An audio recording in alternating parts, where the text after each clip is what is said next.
Welcome back to Beyond Wisdom, where we explore timeless truths for a more peaceful and meaningful life. In the modern world, we chase happiness like it's the ultimate goal, something to be pursued, measured, and maintained. But for the ancients, happiness was never the point. They lived by a different compass, one built around honor. A word that today might feel old-fashioned, even rigid. But behind it was a way of living that gave people strength, clarity, and meaning, especially in hard times. So why did they value honor more than happiness? And what did they know about living well that we've forgotten? To the ancient Greeks, honor, or time, wasn't just about reputation. It was a measure of how one lived in alignment with their duties, virtues, and role in society. A person could suffer, struggle, even die, but if they acted with honor, they were seen as fulfilled. In Homer's Iliad, Achilles knew his fate, to die young in battle, but he chose that path willingly because it meant living with honor rather than surviving in comfort without it. The pursuit of happiness might have spared him suffering, but it would have robbed him of meaning. For people like Achilles, honor wasn't about feeling good. It was about being good, even when no one was watching. Across many ancient traditions, from Roman Stoics to Chinese Confucians, happiness was treated with suspicion, not because it was bad, but because it was unpredictable. Feelings come and go. Fortune turns. One day you're joyful. The next, you're in mourning. But honor, that was something you could control. You could act with integrity even in poverty. You could remain respectful in the face of insult. In Marcus Aurelius's Meditations, he reminds himself daily that external events are not in our hands, but how we respond with patience, humility, and duty is. In this way, the Stoics trusted in honor over pleasure because it gave them a stable ground to stand on, no matter what life brought. Today, we often think in terms of me, my goals, my happiness, my truth. But for ancient cultures, especially tribal and collective societies, the focus was on we. Honor was how people showed their loyalty to their families, clans, and neighbors.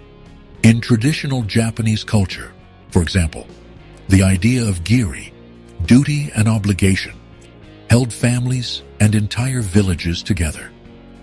Even if someone's desires conflicted with their responsibilities, acting with honor meant choosing the greater good. While modern life encourages self-expression, ancient life emphasized self-restraint, not out of fear, but out of love for something larger than oneself. That kind of honor didn't just build good people, it built strong, resilient communities. We live in a time where suffering is seen as something to avoid or escape, but the ancients believed pain was often the doorway to something greater. In many Native American cultures, rites of passage involve deep trials, long fasts, solitude, physical hardship. These weren't punishments. They were ways to prove one's spirit, to show honor to the ancestors, and become worthy of adulthood. Similarly, in Roman times, a soldier or a citizen might endure great hardship, not because it felt good, but because it revealed who they truly were. Honor didn't eliminate suffering.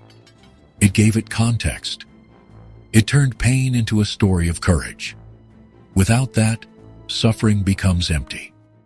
With it, it becomes sacred. The modern pursuit of happiness often leads us inward, chasing feelings, searching for our authentic self, trying to fix whatever feels broken.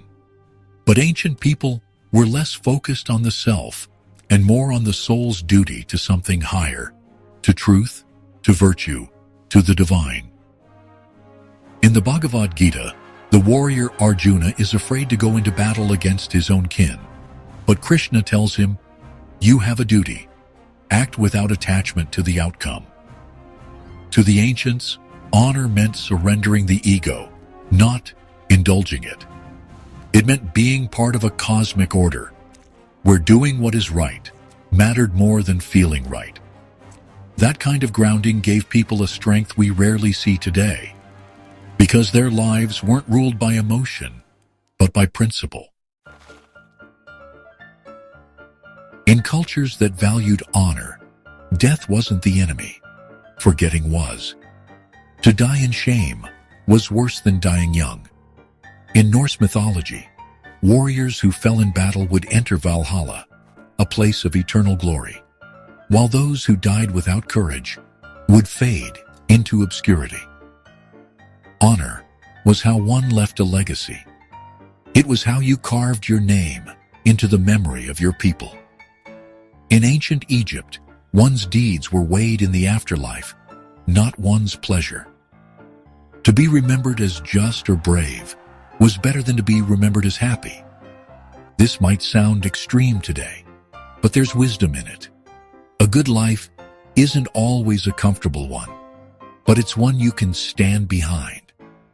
One that speaks even after you're gone.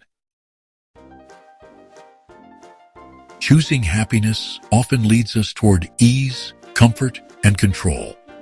But choosing honor asks for something deeper: courage, sacrifice, and humility. The reward isn't always pleasant, but it's powerful.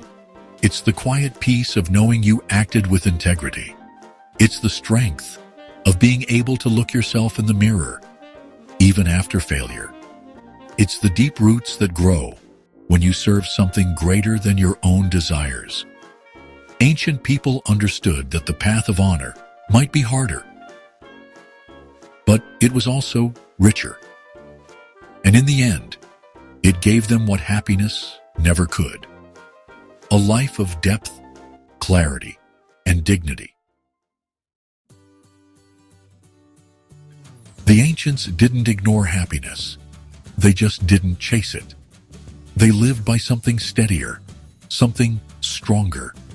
Honor gave them a way to meet life with open eyes and steady hands.